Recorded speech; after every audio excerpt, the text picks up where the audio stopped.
అమరావతి రైతుల్ని పచ్చిగా మోసం చేస్తున్నారండి. ఎందుకంటే పాపం రాజధాని అని ఒక మెడలో గంట కట్టి ఈ రోజుకి చట్టబద్ధత లేనటువంటి రాజధాని ఈ రోజు కూడా పార్లమెంట్ లో కానీ కనీసం గెజిట్ నోటిఫికేషన్ కానీ ఏమీ లేదు. అలాంటిది ఈరోజు లక్షల కోట్ల రూపాయలు అమరావతి రాజధాని అని చెప్పి నమ్మించి ఇప్పటికి 33,000 ఎకరాలు తీసుకున్నారు. మరలా రెండో విడత భూసేకరణ అంటున్నారు.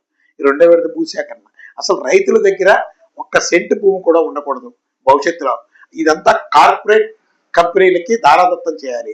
కార్పొరేట్ భూసేకరణ పేరుతో భవిష్యత్తులో కొంతమంది బినామీల పేరు మీద ఇప్పుడున్నటువంటి అడ్మినిస్ట్రేటర్స్ రూలర్స్ ఆ భూముల్ని వాళ్ళు ఎంజాయ్ చేయాలి అనే ఒక పెద్ద కాన్స్పిరసీ ఇదంతా కూడా.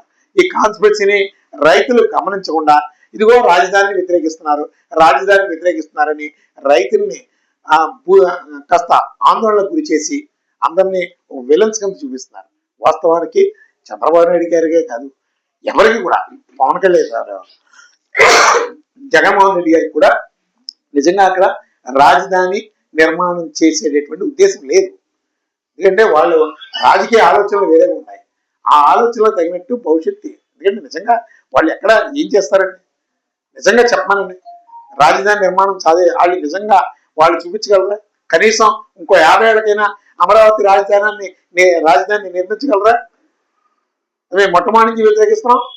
ఏమండి గుంటూరు అప్పులా ఉంటుంది, ఆల్రెడీ డెవలప్ అయినటువంటి గుంటూరు రాజధానిగా ప్రకటిస్తే వచ్చిన నష్టం ఏంటి? విజయవాడ రాజధానిగా ప్రకటిస్తే నష్టం ఏంటి? రాజమండ్రిని రాజధానిగా నిర్మిస్తే నష్టం ఏంటి? ఇక్కడ ఆల్రెడీ రైల్వే కనెక్టివిటీస్ ఉన్నాయి, ఎయిర్వే కనెక్టివిటీస్ ఉన్నాయి. నీటి కొరత లేనటువంటి రాష్ట్రం, రోడ్డు రవాణా సంస్థ ఉంది. ఇక్కడ లేనటువంటి ఫెసిలిటీస్ ఏమన్నా చెప్పానండి? ఇన్వెస్ట్మెంట్స్ తగ్గుతాయా? ఇన్ని లక్షల కోట్ల రూపాయలు అప్పులు చేయాల్సిన అవసరం ఉండదు కదా. ఎక్కడో 40 అడుగులు లోతని కొంతమంది అంటున్నారు, 20 అడుగులు లోతని కొంతమంది అంటున్నారు. ఈ లోతుని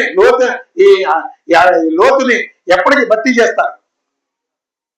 ఈ వరద ప్రమాదాల నుంచి ఎప్పటికీ మీరు చూపిస్తారు?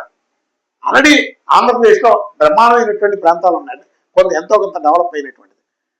ఎక్కడా లేనటువంటి రైల్వే స్టేషన్ కి ఇన్ని వేల ఎకరాలు, ఎయిర్పోర్ట్ కి ఇన్ని వేల ఎకరాలు. ఏంటిది అక్కడ విజనరీ అనేది ఏమైపోతుందో తెలియదు. దానికి తగినట్టు మా దురదృష్టం ఏంటంటే ఆ కార్పొరేట్ మీడియా కస్టడీలోకి పాలకులు అందరూ వెళ్ళిపోయారు. దాని వాస్తవాలను చూపించేటటువంటి పరిస్థితులు లేవు. ఈరోజు అంబానీ అదానీలే మీడియా రంగాన్ని శాసిస్తున్నారు. అంబానీకి 18 ఛానల్స్ ఉన్నాయట, అదానికి 12 ఛానల్స్ ఉన్నాయట. ఇలాంటి పరిస్థితుల్లో న్యాయం ఎక్కడ దొరుకుతుంది? నిజాలు బయటకు ఎలా వస్తాయి? ప్రజలు అమాయకులండి. అమరావతి రైతులందరూ ఎంతో మంచివాడు. మాకు రాజధాని వస్తుంది అంటారు. కానీ రాజధాని నిజంగా వచ్చేటప్పటికి ఏ రైతు దగ్గర ఎకరం నేల ఉండదండి. చివరికి 500 గజాలు నేల కూడా ఉండదు. ఒకప్పుడు ఈ ప్రాంతం అంతా మేము వ్యవసాయం చేసేవాళ్ళం అని చెప్పుకుంటారు. ఈ మోసాన్ని వాళ్ళు గ్రహించలేకపోతున్నారు. అందుకని ఖచ్చితంగా రైతు దగ్గర నుంచి చేస్తున్నటువంటి భూసేకరణ చాలా ప్రమాదకరం. పచ్చడి వ్యవసాయం, అది పచ్చడి పంటలు, అంత గొప్ప పంటల్ని సర్వనాశనం చేసేస్తున్నారు. పెట్టేయండి అన్ని కూడా. కానీ ఇప్పటికైనా మించిపోయింది లేదు. మేము చెప్తున్నాం, రెండవ విడత భూసేకరణ చాలా చట్టవిరుద్ధం. అందుకని ఖచ్చితంగా ముందు ఆపాలి. అలాగే ఇప్పటికైనా మించిపోయింది లేదు. ఇప్పటికే భూసేకరణ చేసినటువంటి భూముల్ని ముందు మొట్టమొదట మీరు రైతులకి ఇచ్చినటువంటి హామీని నెరవేర్చుకోలేకపోయారు.